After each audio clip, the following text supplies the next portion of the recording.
Welcome to Idaho Fish and Game's Hook and Bulletin podcast, your weekly news roundup of hunting, fishing, trapping, and conservation stories from around the Gem State. Hosted by Fish and Game's Public Information Specialist, Connor J. Lease.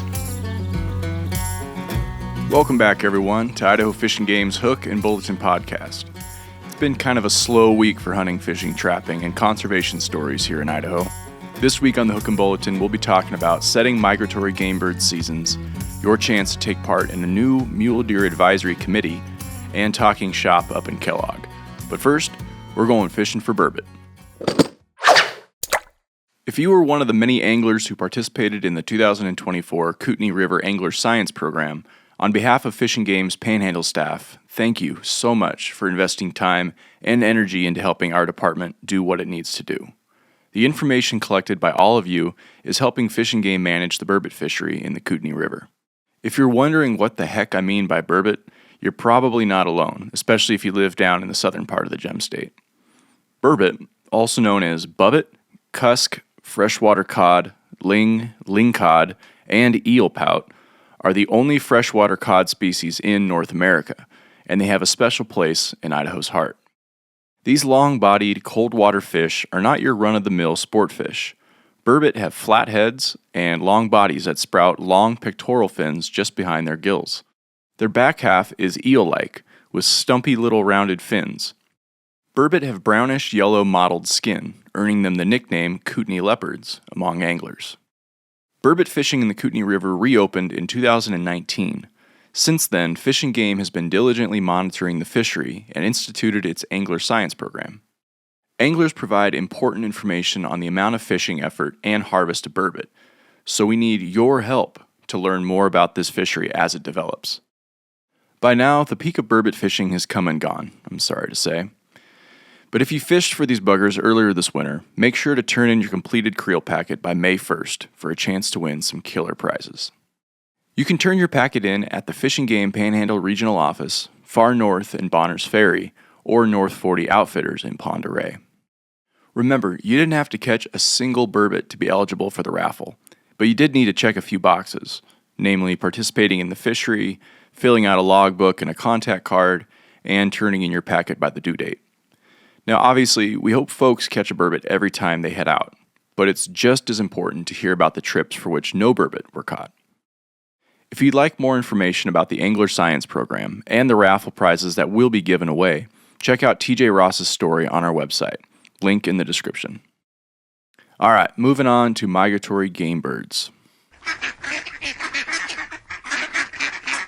Now, bear with me for a second. I'm not going to spend a whole lot of time on this one this week, because at the time of this recording, it's Wednesday morning, sitting here having my coffee. A decision to set migratory game bird seasons hasn't been made as of yet. So, for the sake of this week's story, I'm going to just speak in the past tense, even though at the time of this recording, it's still in the future. Does that make sense? Yeah, probably not. The Idaho Fish and Game Commission met on Wednesday morning via conference call, and therefore wasn't open for public comment or questions. The only thing on the agenda was making a final decision on the 2024 through 2025 migratory game bird seasons. So yeah, a little tricky reporting on this one. However, by the time you hear this episode, we will hopefully have some updated information on the 2024 through 2025 migratory game bird seasons. Head on over to our website to check out recent stories. I'll dive way deeper into this one next week once the final commission action has been taken and provide more details on the 2024-2025 seasons. Thanks for your patience on this one, folks. Let's bring her on back to the present tense, all right? Here's a story coming out of the southeast part of the state. Idaho Fish and Game is soliciting interest from mule deer hunters who want to participate in an advisory committee that will evaluate potential changes to mule deer hunting seasons in the southeast region. As we've talked about on here before, mule deer herds are challenged by hard winters, increasing human development, decreasing habitat quality, improved hunting technology, changing hunter values, and an increased demand for hunting opportunities. The combination of these factors necessitates thoughtful discussions and evaluations of how we hunt mule deer. The advisory committee will work with Fish and Game staff in the southeast region to identify potentially new general deer hunting seasons that are publicly acceptable, allow hunters to participate annually, create a more desirable buck component of the mule deer population, and improve your experience as hunters. Recommendations developed by the committee will be used in discussions during the 2025 through 2026 big game season setting process. Now, the Southeast Idaho Mule Deer Advisory Committee will be composed of deer hunters who reside in the southeast region. The committee is expected to meet monthly throughout this year to draft proposal ideas for mule deer seasons in southeast Idaho. If you want to apply, send an email to the letter R and the number 5 at idfg.idaho.gov. That's R5 at idfg.idaho.gov. With the subject header, Mule Deer Advisory Committee, by April 26, 2024. Check out Jenny Jackson's story to learn more. Link in the description.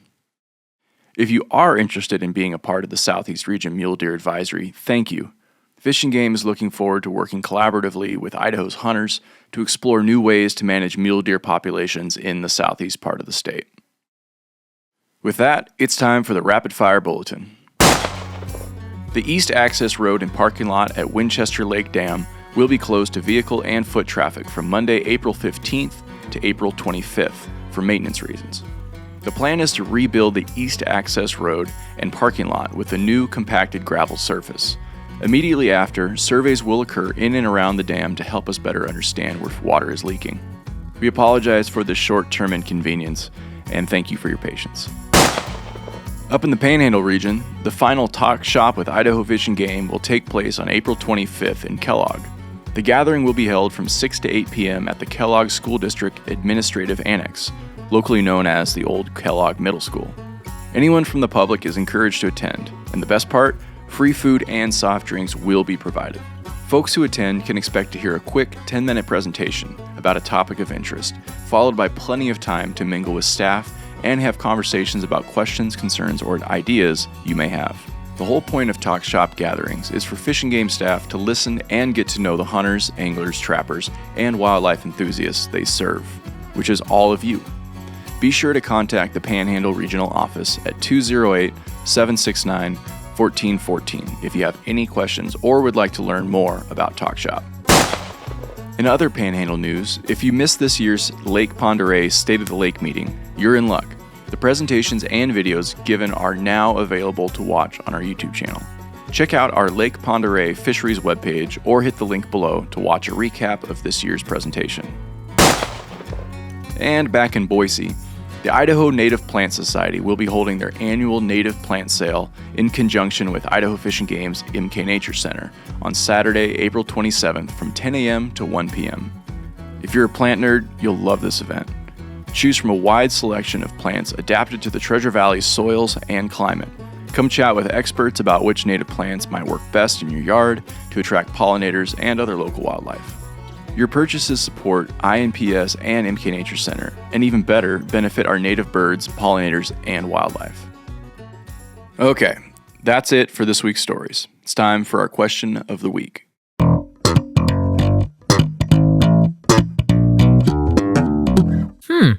It's turkey season here in Idaho.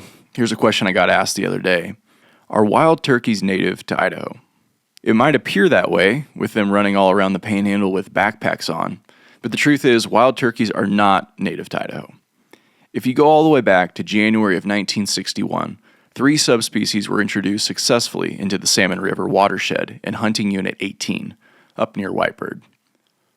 Up until 1981 and 82, Idaho was home to just Merriam's turkeys, but later that winter, Rio Grande subspecies were released along the Boise, Payette, Snake, and Weiser River drainages. Today, Idaho wild turkey populations are estimated between 26,000 and 55,000 birds. That's all the news we have for this week. Thanks for putting an ear to Idaho Fish and Game's Hook and Bulletin.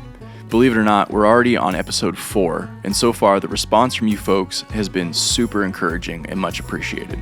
Some of you have even written in and pitched some cool topics that you'd like to learn more about, and we're planning on diving into some of those topics in future episodes, so thank you. If there's something on your mind, or if you got a question related to fish and game matters, feel free to drop us a line at podcast@idfg.idaho.gov. Again, that's podcast@idfg.idaho.gov. Thank you so much for listening. We'll catch you next week.